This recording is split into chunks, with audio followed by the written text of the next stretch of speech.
আসসালামু আলাইকুম রহমতুল্লাহি বারাকাতু। সম্মানিত আমার বন্ধুগণ, আসুন আজকে আমরা আলোচনা করি আমাদের দেশে বহুল প্রচলিত দুইটি রেওয়াজ আছে। একটি হলো ঈদুল আজহা উপলক্ষে ঈদ মুবারক বাক্য ব্যবহার করা, অর্থাৎ আমাদের দেশে মুসলমানেরা ঈদের শুভেচ্ছা জানাতে ঈদ মুবারক ব্যবহার করেন। এই ঈদ মুবারক ব্যবহার করাটা শরীয়তে আসেনি না নাই? এর উত্তর হচ্ছে, সাহাবাই কেরাম রিজওয়ানুল্লাহ তাআলা আজমাইনরা তারা ঈদের শুভেচ্ছা জানাতে তাকাব্বালাল্লাহু মিন্না ওয়া মিনকুম এই বাক্য ব্যবহার করতেন। সুতরাং ঈদ মুবারকের অর্থ যদিও খুবই ভালো, তবে ঈদ মুবারকের চেয়ে তাকাব্বালাল্লাহু মিন্না ওয়া মিনকুমটা বলাই সবথেকে উত্তম।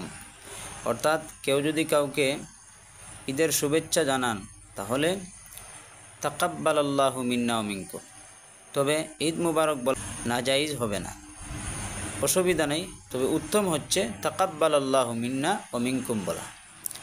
2 নম্বর আরেকটি বিষয় হচ্ছে, আমাদের দেশে ঈদের নামাজ আদায় করার পরে ঈদের দিনে অনেক সময় দেখা যায় মুরব্বি বা সম্মানী বড় মানুষদেরকে অনেক সময় কদমবুসি করে সালাম করা হয়, এবং ছোটো ছোটো বাচ্চারা বাড়ি বাড়ি গিয়ে সালামি গ্রহণ করার অপেক্ষা করে। এগুলো আসলে কি? এর উত্তর হচ্ছে, কদমবুসি করার মধ্যে যদি এহতিয়াত অবলম্বন করা হয়, যদি সতর্কতা অবলম্বন করে কদমবুসি করা হয়, অর্থাৎ পায়ে ধরে যে সালামটা, সম্মানী মানুষকে যদি পায়ে ধরে সালাম করা হয়, নিয়তকে সঠিক রেখে এবং এটা যদি সেজদার মতো না হয়, মাথা নত যদি না হয়, তাহলে কদমবুসি করা যাইজ আছে। আর যদি মাথা নত হয়ে যাওয়ার আশঙ্কা থাকে বা মাথা নত হয়ে যায়, নুয়ে যায়, এরকম উপক্রম হয়, তাহলে এরকম কদমবুসি করে সালাম করা জায়েজ হবে না। আর আরেকটি বিষয় হচ্ছে, অনেক সময় ছোটো ছোটো বাচ্চারা যে সালাম দিয়ে সালামি গ্রহণ করে, এটা রেওয়াজের অন্তর্ভুক্ত, এতে কোনো অসুবিধা নেই, তবে বাধ্যবাধকতা হলে বা ফিতনার কোনো আশঙ্কা হলে এগুলোও জায়েজ না, এরকম করাও জায়েজ হবে না।